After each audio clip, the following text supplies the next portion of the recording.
Hello, and welcome everybody to Dialogue's second quarterly Dialogue in Review broadcast and soon to be Dialogue podcast. This is an innovation that we are bringing to you to try to get behind the pages of Dialogue, to try to talk to the people who are writing and creating art and creating knowledge, and to really kind of dive deeply into some of the issues that Dialogue has raised. So we have, I believe, an opening song. Is that correct, Miss Andy? It's coming really quickly. Sorry about that. Okay. Sorry about that. Actually, we will do a closing song Let's do that. Instead of an opening song. But I am going to ask Andy Pitcher Davis to say our opening prayer. I'd love to. Okay, thank you. Our Father in heaven, we're grateful to be gathered here this evening in the presence of creativity and art and literature, in the presence of knowledge. We are grateful for the Sabbath day and for the holy worship that we've had this day, and for the company of our brothers and sisters across the country and across around the world. We're grateful as makers, as poets, as those who are like the divine in creativity, that are able to share in this divine gift of making and creating, and in an endless manner of exploring a gospel full of creativity. We're grateful for thy Son, for our families. We bless those, ask that they would bless those who are not near us, that they may be well and be thought of. And we're grateful for all that we have, and we say these things in the name of Jesus Christ. Amen. Amen. Thank you very much, Andy. Andy Pitcher Davis and I'm Michael Austin, are here as representatives of the Dialogue Board. And we have invited 5 guests who are artists and poets and writers to really try to kind of get behind some of the art and literature that is in Dialogue. And this is hopefully will be a little bit of a counterweight to the very article heavy kinds of podcasts that we normally see, because articles are topical and articles give us themes that we can trace. But really, I think what has always been unique about Dialogue is it's one of the first places and one of the best places for a very long tradition of Latter-day Saint art and literature. So I'm going to introduce each of our guests, and then I'm going to ask them to share a little bit about their work and what they have contributed to Dialogue. And then we're going to get into what I hope will be a free-flowing, no-holds-barred conversation about how art and literature work within Mormon culture and across cultural divides, and what we can really expect of our artists. So we're going to begin with Ron Richmond, who, if I'm going to get the screen here, let me see, let's see. Do I get to introduce Ron? Why don't you introduce Ron, Andy? That's an excellent idea. Ron is not just one of our, actually, there are many artists in the art world. We talk about artists, and there's those of us who are artists, and we love certain artists, and Ron is an artist. And many of us as artists say that he is our devotional painter. And I believe that is up there with Gary Smith and Walter Raines and Minerva and many of our great devotional painters. And he was shocked when I said this to him, but it was not me that said it, it was somebody else who brought it up.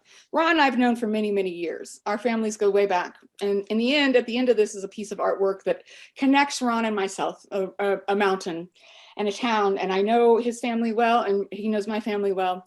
But this was a joy to be able to feature Ron's work in this, and of Ron's work, I really do think that one of the things is so amazing about Ron's work is it is as if it is lit from within. It really is, and one of the capture of an ephemeral sort of thing. And I don't know, Ron, do you want to talk about whether you even think that you capture that? But the sparseness, and if maybe Michael. Ron, would you want to introduce your art? Would you like Michael to show a few of the images? Let's show a few of the images real quick. And okay. You can kind of talk about them.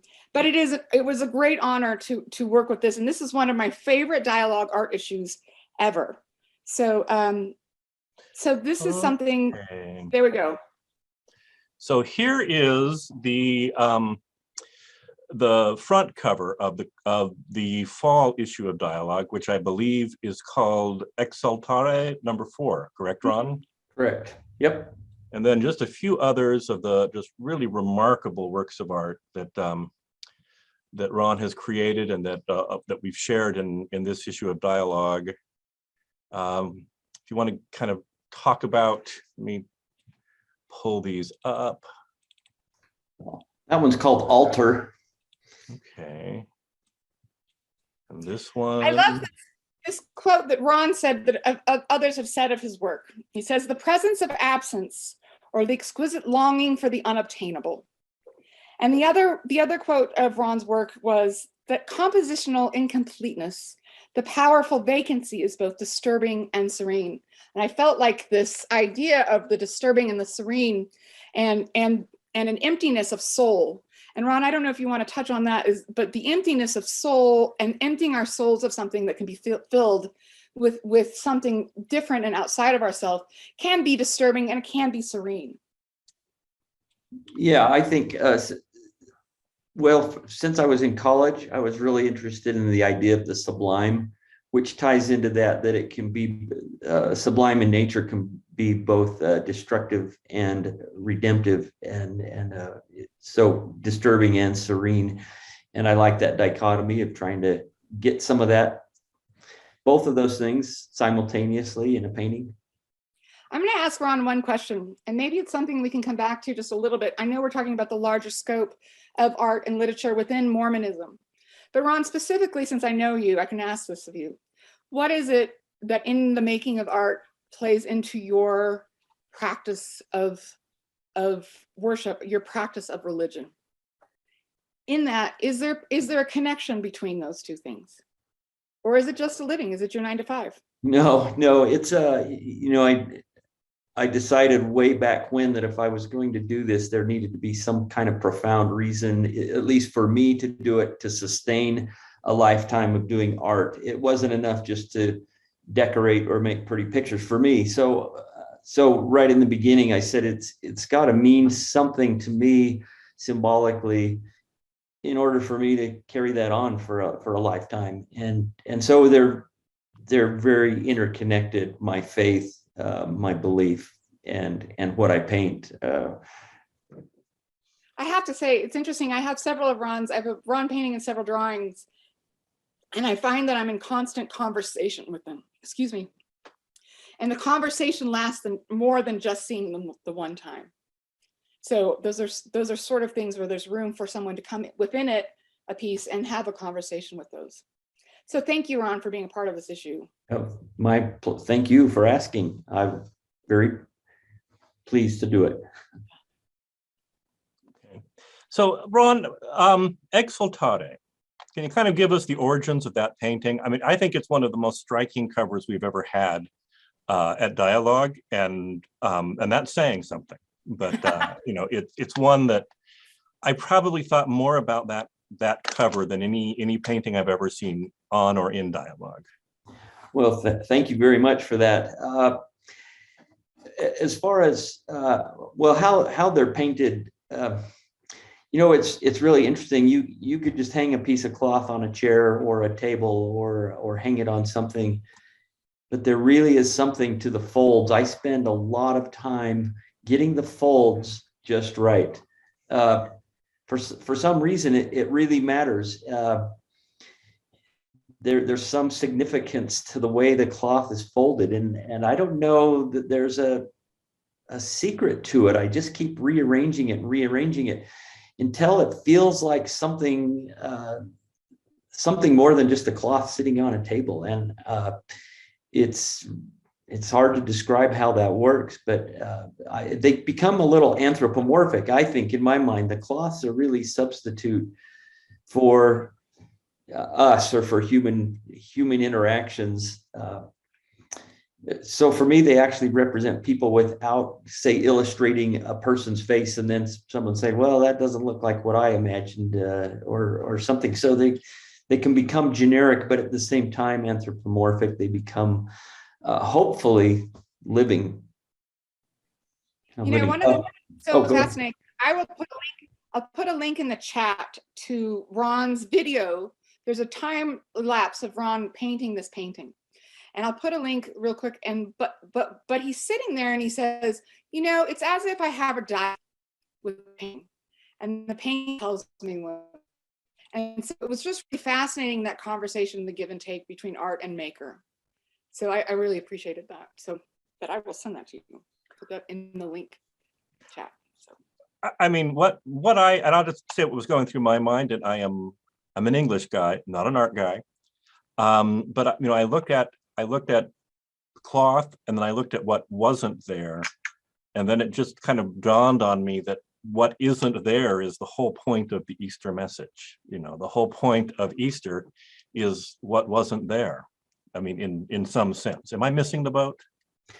No, I think that's a great comment. Yeah, and I think that ties to the two quotes that Andy read in the beginning. There's something powerful about a vacancy, about what is not there. And for me, it ties. I haven't studied a lot of Zen Buddhism, but I think there's a connection there of trying to attain something that is unattainable, sensing something that isn't actually there. There's something about that vacancy that at least intrigues me. And I've always been a minimalist in that way, that my paintings are usually just one object centered and not much else there. But what's not there is just so immense. And, it takes real skill to paint what's not there. Well, thank you. I try. Okay. So let's go to Esther Khandari Christensen, who has not yet appeared in dialogue. One of the reasons that we asked you to do this show is we're trying to convert her.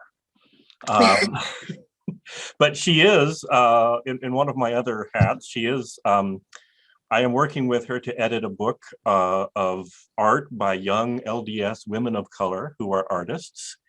And that is something that was based on a Sunstone presentation that we at BCC Press hope to have out this year for you to look at. And I think it's going to be amazing.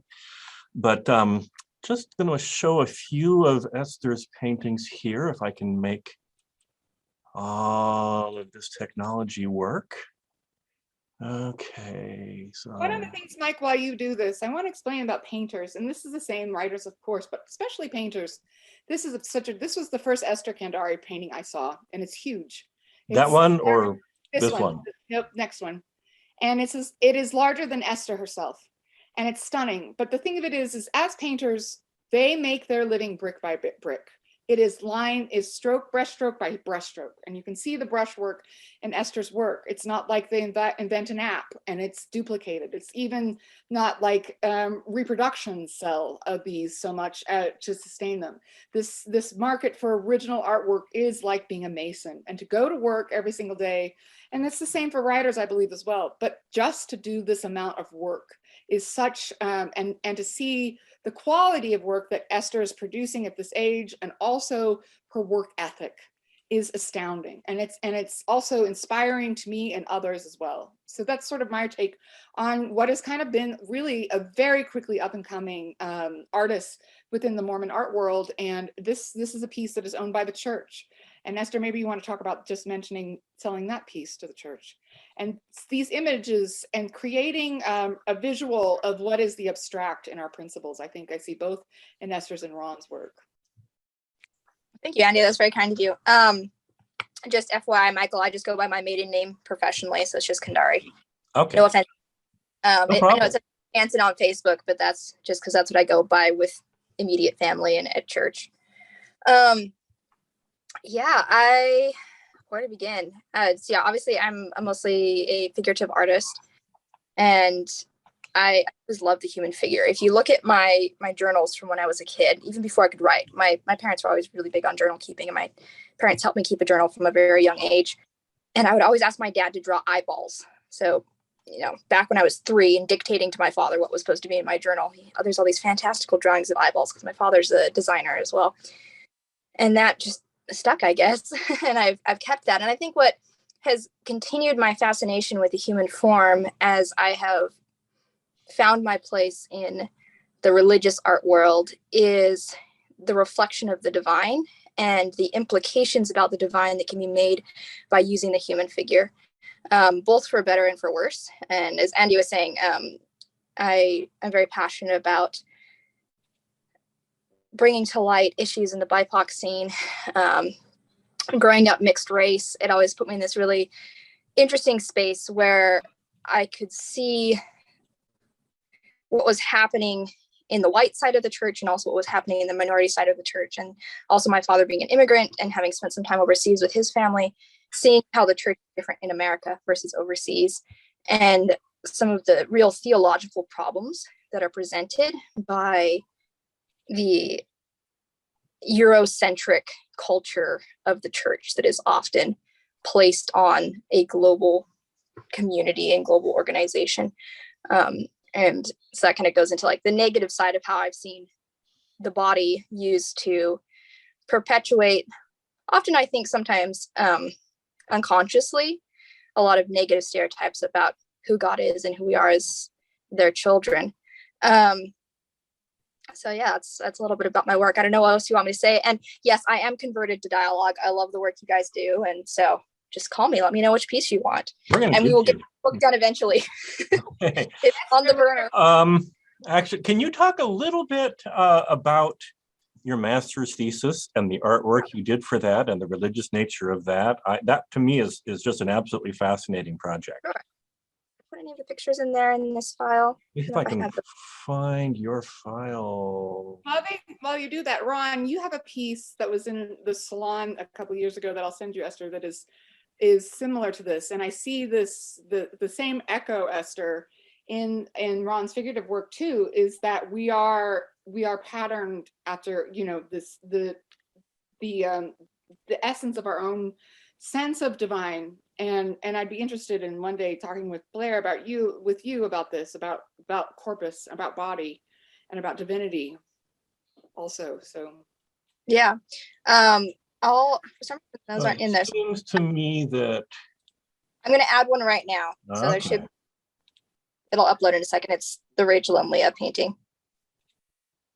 Yeah, so for my thesis, I knew I wanted to explore the way that art allows us to empathize with others. That was the broad idea of what I wanted to approach. And as I researched various topics, what I was drawn to were, you know, first of all, the stories of women in scripture. There's so much to dive into there and so much richness that hasn't been explored, both on the written academic front and on the art front as well.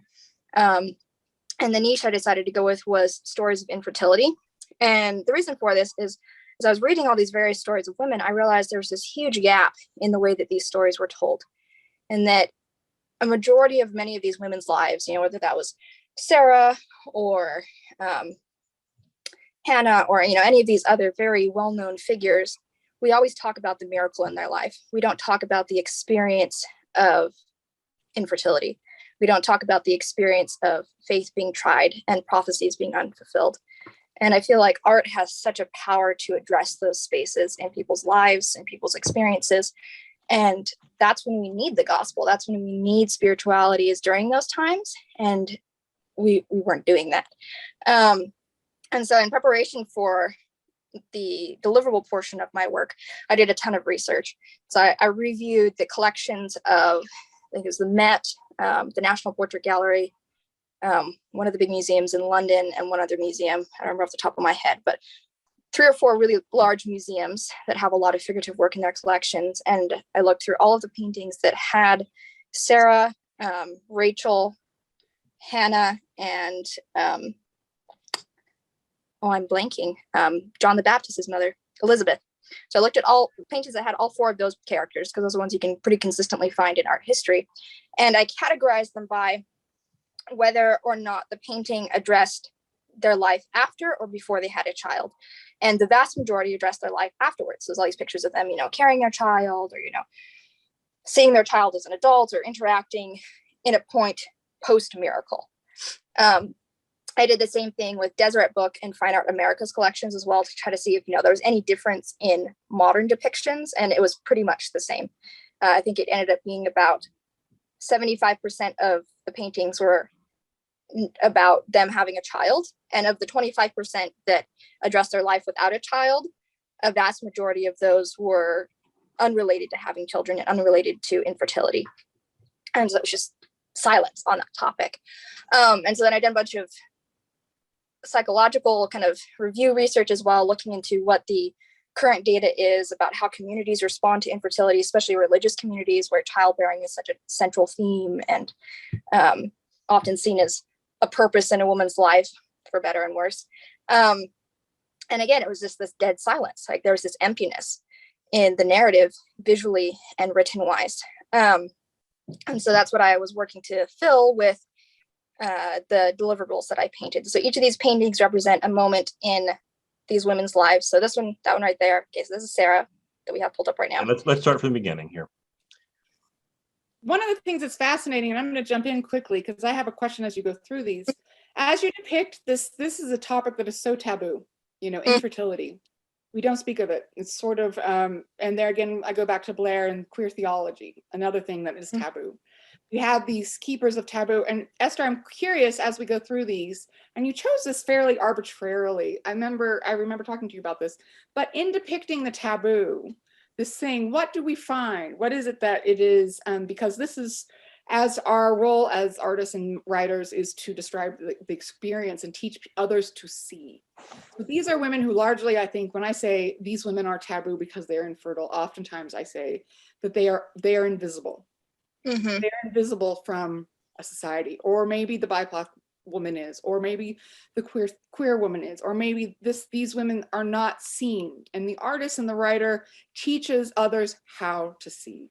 So what was your experience in dealing with something that was sort of a subject that was, to make seeable the unseen?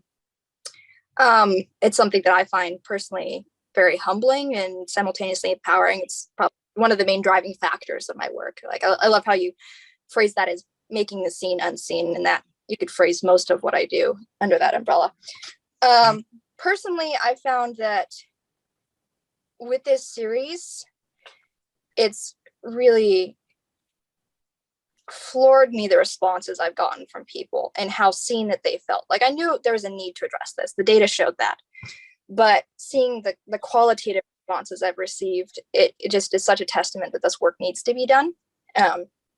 And having conversations with friends who are in these circumstances, and hearing their stories and hearing how it mirrors the emotions that I saw in these stories as I was working to paint them and reading different, versions of the accounts. Because when I address scriptural stories, I like to look at lots of different versions of them. So I'll look at, Talmudic and rabbinic interpretations and various different Christian denominations, and just try to pick them apart as much as possible and find as much nuance as I can, because I recognize that my lens as a member of the church is limited because I was raised with a certain view of a lot of these stories. So that's just kind of an overall to respond to your question. So this particular painting, this is of Rachel and Leah. And what I was trying to get at here is simply the grass is greener on the other side. And that feeling that I think women experience in lots of different scenarios, and what women are willing to give to get what they feel like society is telling them they have to have. So in this scenario, Rachel feels like she has to have a child to have value in society. And Leah feels like she has to have the attention of her husband to have value in society or to be fulfilled. And each of them feels like the other has, what they want. And this is the moment where Reuben brings the mandrake root from the field, and they have the whole barter thing of like, you get a night in the tent with the hubby and I get the mandrake root and all of its magical properties. But it's also a parallel of how much it takes for women in modern society to address infertility. That the average infertility treatment is about $10,000. And so that creates a real cutoff for a lot of women, especially a lot of minority women, where if you receive a diagnosis like that, your hope of ever having a biological child and, all the cultural implications of having one is cut off to you because of economic reasons. And, what people are willing to do to try to make that happen and how inaccessible it is for so many people. So that's that one. And then the next one of Sarah. Here, let's go through these quickly, and then we got to get to Janine. So let's. Okay, no worries. so let's go through that one. Loquacious on my on No, my work. you're good. You're good. Yeah, so this is Sarah, and it's simply just the feeling of being prophesied or promised something and watching it slip through your fingers. And so there's grains of wheat sifting through her fingers because she was given the same prophecies as Abraham. And it's one of the few scenarios in the scriptures where the wife is explicitly told something as well as the husband, but she watched those go unfulfilled. And how did those emotions affect her? So that's the basic of that one. And then the third one is Hannah and Elkanah, her husband. And this is a moment when they're at the temple, they've gone to worship. She stepped off to the side to have a little bit of a meltdown because it's really being rubbed in her face that she is infertile. And her husband, being a good but clueless husband, is like, well, I'm a good husband. Aren't I as good as having children? And she's like, and it doesn't really cut it, dude. And it felt like such a timeless moment. I think all of us have experienced that in our life with various people we're close with, where we have this hole in our hearts for whatever reason it might be. And people want to fix it, but don't know how, and maybe make it worse in the process. You know, one of the things quickly, and as we move on to Blaire and others, is this notion, and I was just writing about Giant Joshua and about the characters in Giant Joshua and another BCC book that's about to be released. And one of the things that's so interesting is visual artists capture a zeitgeist very quickly. They don't have to wait for a book to be published and these other sort of things. And you've caught this, Esther, I think, in your work. And I spoke about Giant Joshua, which was written in what, 39, 41? I'm gonna get it wrong. 41. 41. And the idea that that she wants to be seen. Like, this is a book that was taboo within our Mormon culture. And I actually bore my testimony of Giant Joshua today over the pulpit. I said, all were moved by her spirit. She wants to be read. She wants to be remembered and named and spoken. She wants to be released, finally. She wants to be taboo the things such as she may be. So I think that that's also a good way to kind of segue into talking about Blaire's poem too. Let's talk about The Casting Out of Spirits by Janine, Eyre. This is a really good story. It's one of the best 3-page stories and the most Mormon 3-page stories that I have ever read. Tell us about this story, Janine.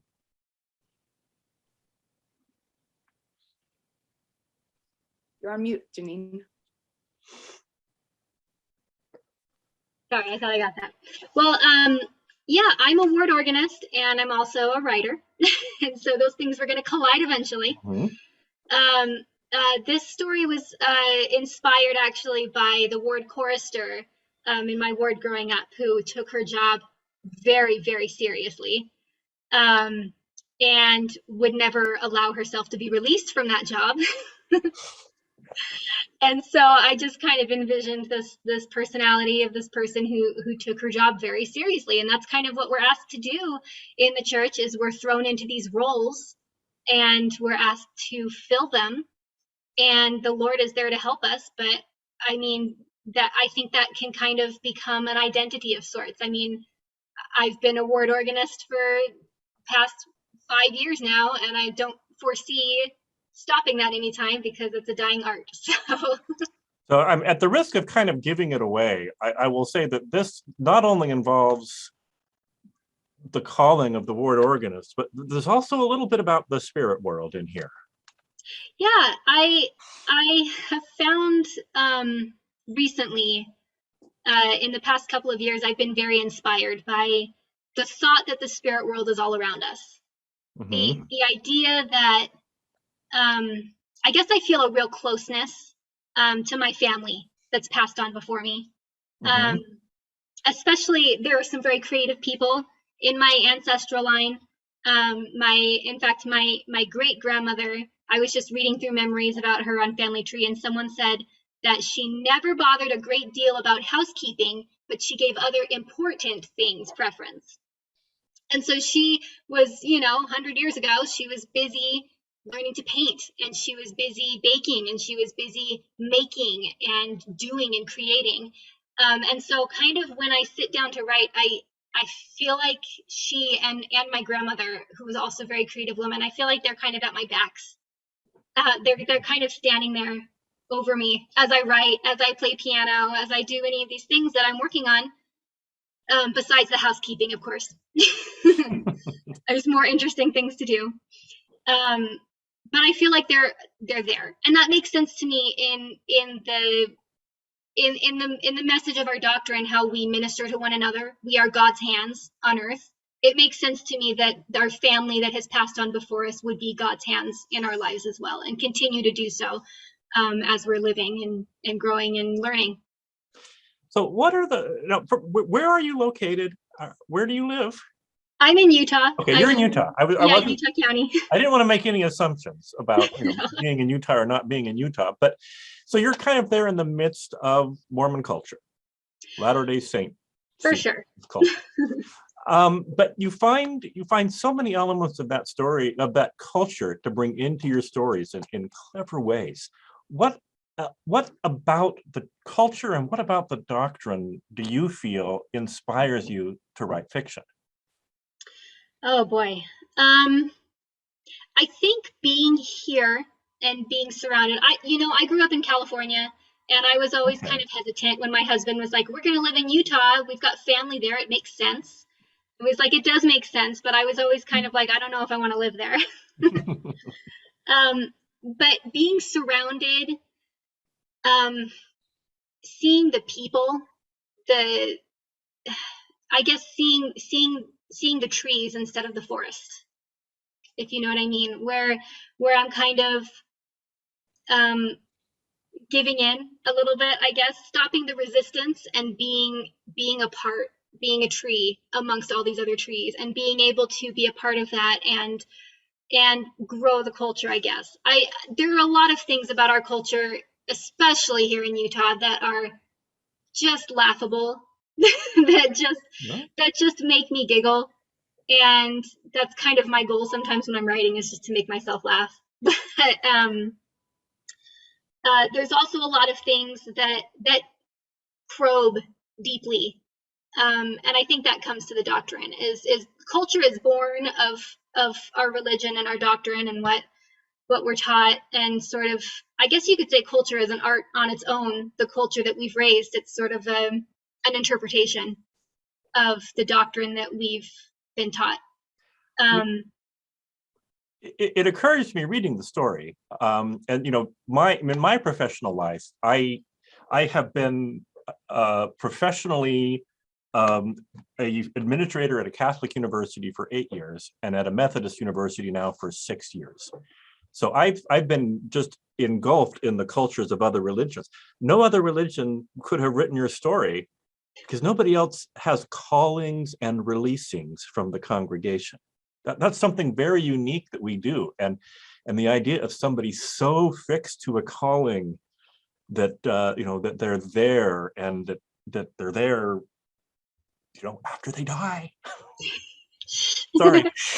Read it. Spoiler alert. I can't not give too much away, but that just so resonated with me as a sense of how we take ownership of our part of the ward, and that is just something that is really part of our culture that you don't see in most cultures. It's true. I think callings are the way that we create our community. I think it's so much about the ward, and so much about the things that we're asked to do in our church community are about building that community, right? Like the ward would go on without me being a Cub Scout leader. Yeah. But that builds community, and that's an act of creation in itself, I think. Absolutely. That's just the way you brought those cultural elements together was so clever. So what else are you working on? Well, I have a 1-year-old, so that keeps That's me something busy. to work on. But no, I'm working on my entry for the Lit Blitz this year. I don't know if you guys have spent too much time reading those, but I've been featured heavily there. You can read some of my other essays and stories that have been featured there. I had a poem in Eyre Anthem this last year, but if you ask me, I'm not a poet. This was a one-off thing. Okay. You're here to represent all fiction. I know, I'm kind of a jack of all trades, but We're lousy with poets tonight. I find myself most often writing personal essays and short stories and just doing kind of what amuses me at the time. So I'll let you know when I get the time to sit down and get through a whole book. But for right now, it's short fiction is what I can get myself to. Well, thank you. And now let's turn to poetry and Greg Brooks. And tell us a little bit about yourself, and then I want you to read Casual Violence in Sunday School, because I love that poem. I did want to say, I'm always trying to get fiction writers that have like dabbled in poetry to write more, because they're always so good at it.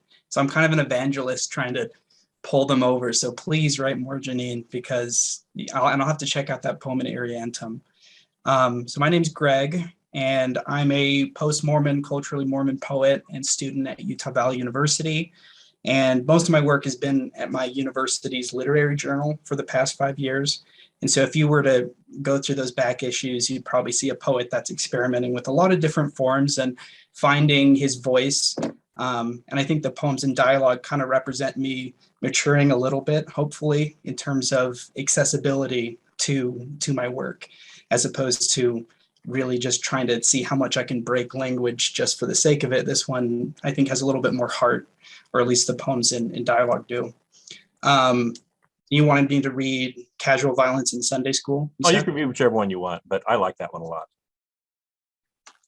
I was surprised that one actually got in, because I don't know, writing it was an interesting experience. So this is Casual Violence in Sunday School. John the Baptist was a hairy scorpion who skittered out from the wilderness and began stinging folks until they saw the Holy Ghost. He molted like all prophets do, lived in caves, under rocks, until the predators found him, took his mandibles, his head. A dove landed in the blood, tracked little V's across the stones. We, the ones who hear the story, some of us too terrified to speak, we wonder when the martyrdom will slice our way, and why our fathers sharpened knives below the pew. Emphasis on death, on liquid pride dripping down a hanging tree. Carry a sword, perhaps of words. Defend. Find prestige in priesthood might. We were children when we heard decapitation was the only course to save the world. Just kids when Hans Mill came out on VHS. I stayed up every night after my baptism, wringing my hands, worried God would command me to kill, and if he did, how I would shrink. And that was Casual Violence in Sunday School. Oh, I love that. And let me tell you when I read that poem, I had this image in my mind that was so clear. When I was at BYU in the late 1980s, yes, I am that old, on the 4th floor where I did most of my study. I don't know if it's still there. I have not been on the 4th floor of the Harold B. Lee Library in a long time, but there was this picture of Judith beheading Holofernes, just cutting his head off, and it's just blood squirting out everywhere. And that's what I studied by for 3 years.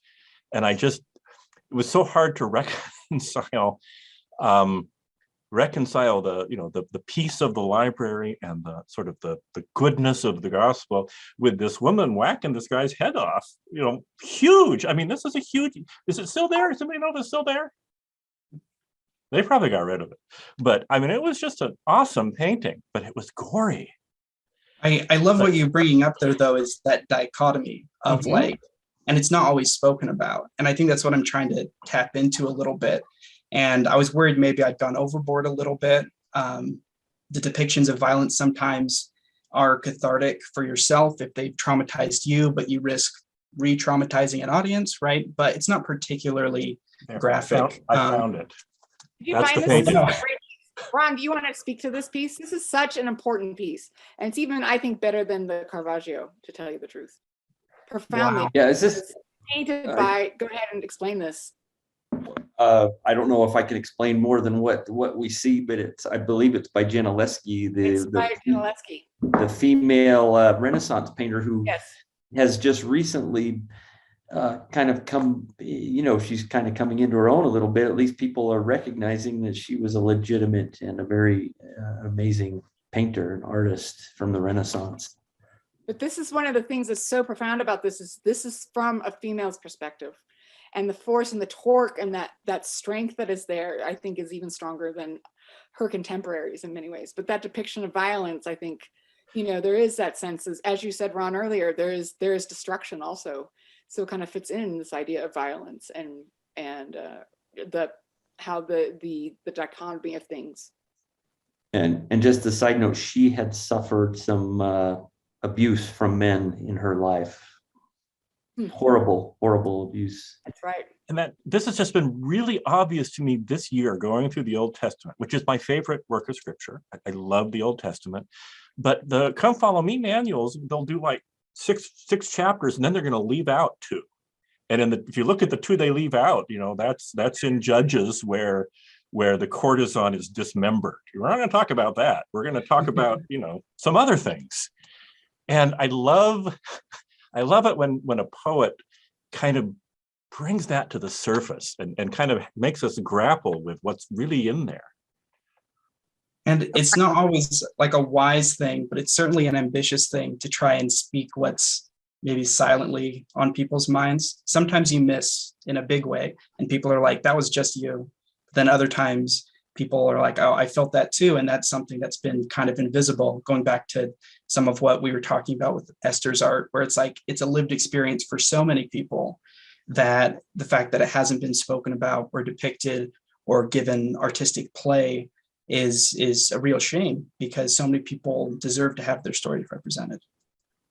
Yeah. I just want to jump in and add to this. I did a piece recently that explored some of these similar themes about the story of Yael, or Jael, in the Old Testament. And as I've been going through, to the head lady. Yeah, that's the tent peg through the head. Something I find really fascinating is you look at the historical interpretations and what is said as much as what is unsaid in religious scenes about these stories that have been in the text for hundreds of years, is that when it comes to women and violence, we don't know what to do with it. And if we do, it's often framed as them moving outside the bounds of what is acceptable womanly behavior, even when they're doing it for the exact same reasons that a man did it 2 chapters ago. And so when a woman beheads someone, it's this very taboo subject. This is very like, oh, like how dare she as a genteel woman take a tent peg to someone's head? And we don't want to address that in Sunday school, but how many times have we heard David and Goliath in Sunday school? And the only difference in these stories is that it's a man versus a woman, and the way that we see gender roles in context of violence, often violence for the sake of protecting one's family or protecting something some people hold dear. And that's just been really clear to me as I've restudied those stories. Yeah, I mean, I think here's a theme that's coming together. I was hoping we'd find some of these of, this is art and literature that's showing us what we don't usually see, sometimes in very positive ways and sometimes in not so positive ways. Or maybe, Michael, it's art and literature that is teaching us to see what is plainly before us. There you go. I think that is more the case, is that these artists and these poets are teaching us to see what is plainly right before us, but we have missed. Okay, read us another one, Greg. Your choice. Sure. Glad I bookmarked it. I did want to mention too that in that particular poem, Casual Violence in Sunday School, there's some hints at me at least trying to make sense of some of the legacies of violence that pass down father to son in the form of, in some ways, priesthood, right? Maybe not directly, but if you're taught to emulate a priesthood leader, do you emulate them in all their behaviors, right? And so when our fathers are, quote, sharpening knives below the pew, it's that juxtaposition of like, they're in church while they're doing this, and then they go home or they go out into the world, right? But they're there in church while they're doing that. So it's something I'm still kind of figuring out. I think I'll read by Bestiary. Do I have that one? Go ahead, start reading it. I'll find it. All right. I suppose only the animals that paired off and shuffled up the ramp survived the flood. So this bishop, pointing out that we would rather flirt than marry, well, he built an ark out of the trees lining the church property. He grew a beard overnight and pounded the pulpit, crazed with the fire of righteousness, saying, "Get thee hence, freshmen, find a temple, make babies. See the rivers swelling with rain? You have no time.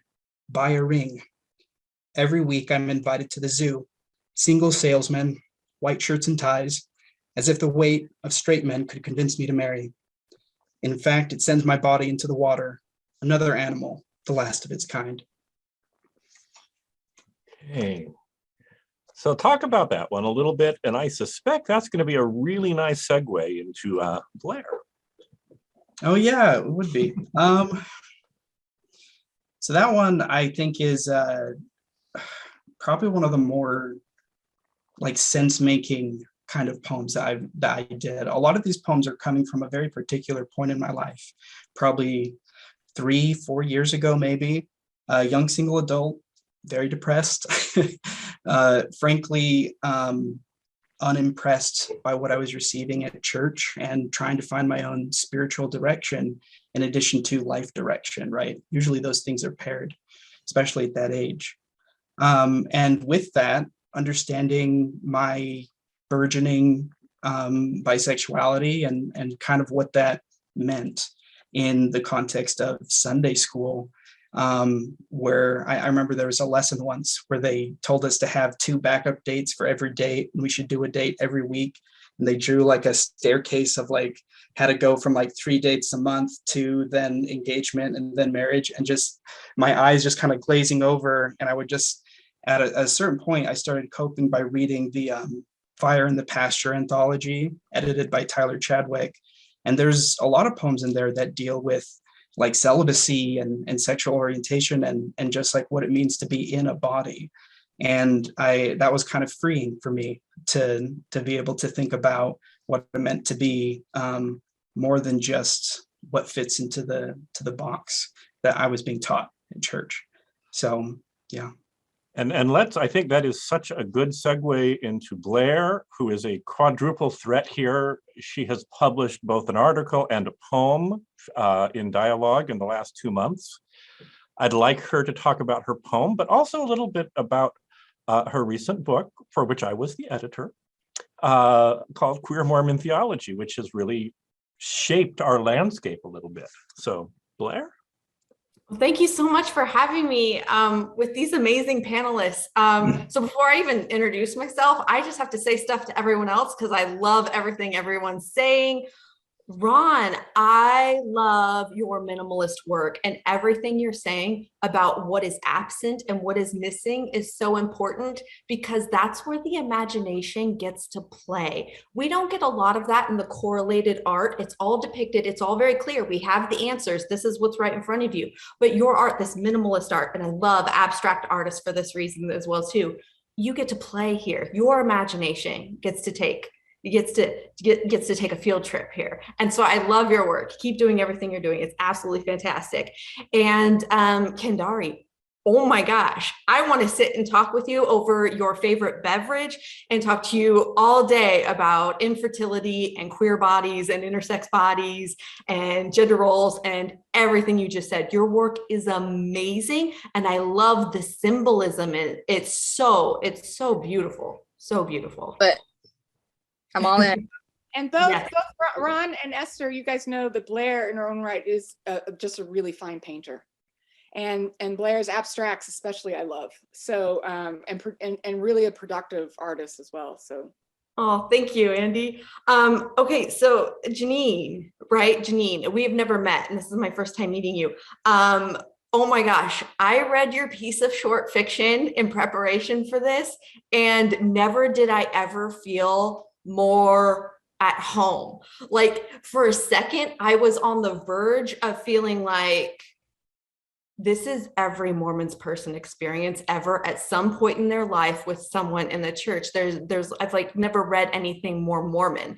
And then as it went on, I was like, how did this possibly surprise me with being more Mormon? And it was so beautiful. The last line, there was nothing more Mormon than that line. It was like all my work is like evolved around transformation and all these things and everything, but you just gave me more Mormon. And I was like, I'm delighted and I love it. I love it. And Michael is absolutely right. Like if a never cultural Mormon read that, they'd just be like, I don't get it. And it's like, that's because it's not for you, it's for us. We all just got it. It's like the ultimate inside joke. We all just got it. you know? And Gregory, oh my gosh, your poetry. Like, I was floored. I loved cultural violence. And I'm so glad you read the other one though, because the last line of the poem you just read, what was it?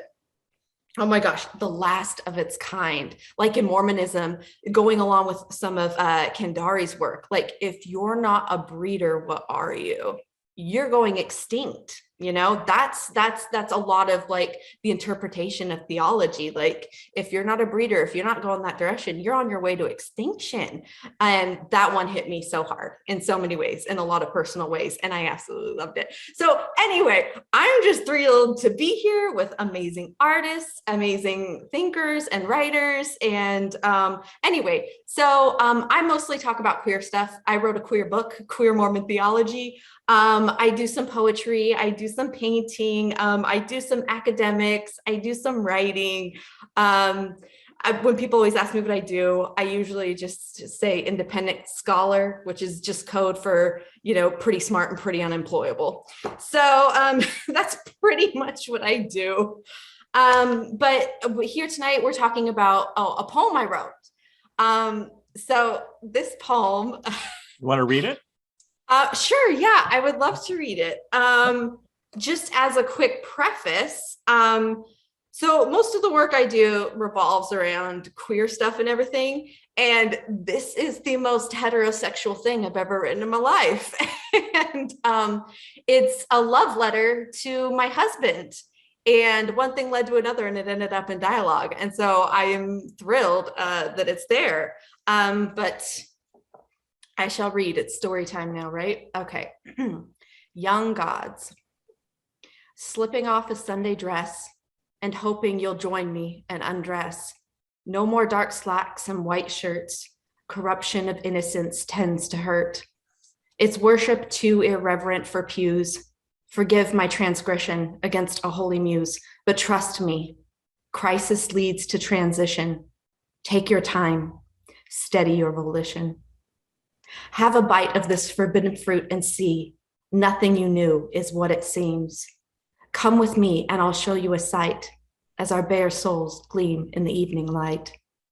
Look beyond the garden where life is genuine, life with real power, real risk, and real sin.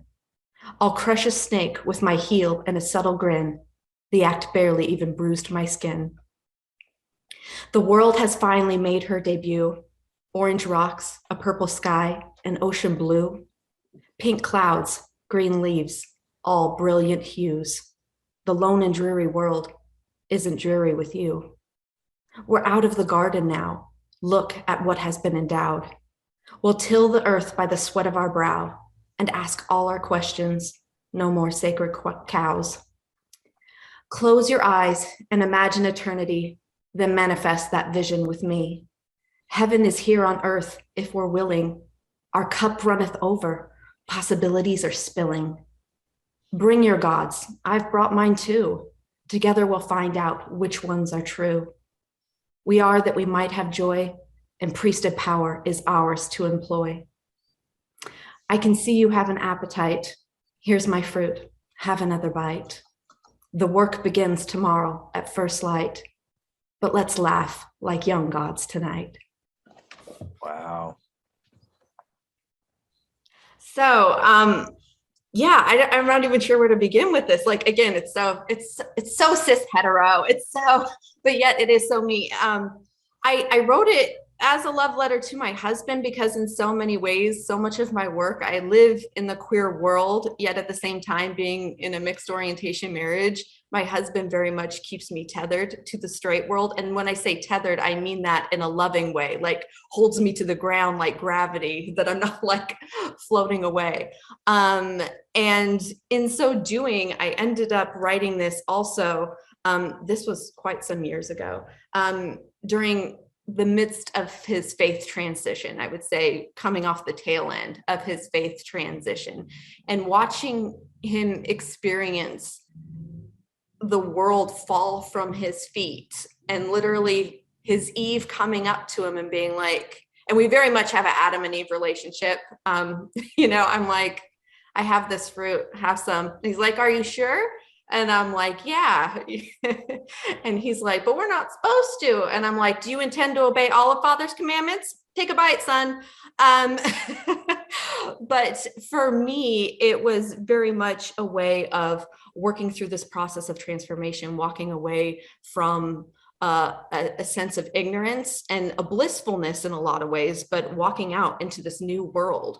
And in a lot of ways, that new world can be scary, right? You're leaving the garden, you have everything you need with you, but when you leave, to me, it was just filled with opportunity. It was filled with all these new interesting things, everything from new textures to new ideas, to new sensations, to new foods. You're experiencing everything differently. And so when we talk about being kicked out of the garden, I'm like, I'm not being kicked as much as I am exploring this space that allows me to further my journey into godhood. I can't get there without the opposition. And it's something, that I'm doing with my husband, and he's definitely my co-partner in that journey. And so that's how the poem came about. And so Esther says, I'm going to quote here, that was so spiritual, sexual, and powerful. I don't think I have ever heard anything that combined the three in a way that felt so sacred. And, I had the same response. There was a sacredness, there was a sacramental nature of this poem. That again, very few other denominations could see that in the Adam and Eve story, but that Latter-day Saints do. Well, and I think also, I love that you could see the combination of those things as something sacred, because I really think they ought to be something sacred. I definitely don't shy away from sexual content in what I do and what I write about and things like that, because it's just part of the job when you do queer theory and queer theology. But I think that there's some place for the sexual in the sacred, so long as it's, I want to say honest. You know what I mean? As so long as it's honest. A lot of times with my work also, because not so much my academic work or anything like that, but poetry is the one medium for me where I feel I can be the most honest. I come to poetry to tell the truth. And there are a few mediums that allow me to tell the truth in the ways that feel like I don't have to constantly filter and edit and make everything cogent and make it perfect and pristine so that you can read this and you can understand me. If you get it, you get it. If you don't, you don't with my poetry. And that's totally okay. You can walk away completely confused, and I'm really okay with that. Because poetry is this place where we're almost, it's almost because sometimes people don't take poetry seriously, that's where we can tell the truth. We tend to think of poetry as oh, these words on paper, and oh, they're frilly or make you think of things. And it's I was having a conversation with Stephen Peck a while ago. I don't know if anyone knows Stephen. He's a phenomenal writer as well. And he was saying, sometimes I feel like there's more truth in poetry than there is in science. And I feel that way so much of the time, because poetry is that place where we can explore these new ideas again, kind of back with Ron's work. There's this, it's what's not said. That's where we get to go play. And that's what poetry is oh, we don't get to talk about Heavenly Mother in General Conference. Guess what happened? A million poetry books are out about Heavenly Mother, and people are speaking and talking because poetry is the place we went to go tell the truth. This is what her story looks like. That's okay. It's not going to be the patriarch's story. It's going to be the poet's story. And the poets are going to get that ball rolling for us. And that's one of the many things I love about poetry. I don't claim to be a particularly good poet. I don't claim anything, but I do think it's important that it needs to be written. It needs to be shared. These are where the ideas are really being exchanged in ways to where they could not be exchanged in any other way, because it's honest. It's honest. So the bell is saying that it is 7 o'clock, and I'll explain how it's going to go from here. We're not done. We are going to have a formal closure, which we were going to have an opening song and a closing prayer, but now we're going to have a closing song because we had an opening prayer. Then I will stop the recording, and then we're just going to talk to each other, and we'll bring in, more comments. We'll stick around, because this is actually where it gets really good, is after we formally close the podcast part. So Andy, do you want to introduce Yes, the closing song? I'm very pleased that we did not have this as the opening because it makes much more sense as a closing. And to set this up, this is a piece of music and art that I created with my nephew. But to go back to Blaire, it's interesting. I remember somebody saying to me once, poetry is the only thing you can take with you. And the last time I saw Ron in the flesh, we were both in Colorado. And this piece of art is Be Still My Soul, which I played the dulcimer.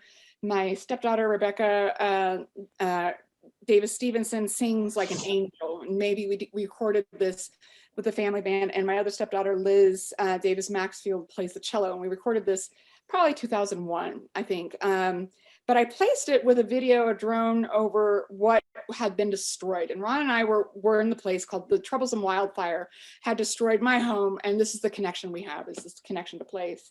And Ron's family's home as well. And we looked at the mountain, Ron, do you remember what I said to you? I said, I said, it was shattered. It was as the mountain was shattered. And this goes back to your comment, Ron, about art being destructive and the violence of this.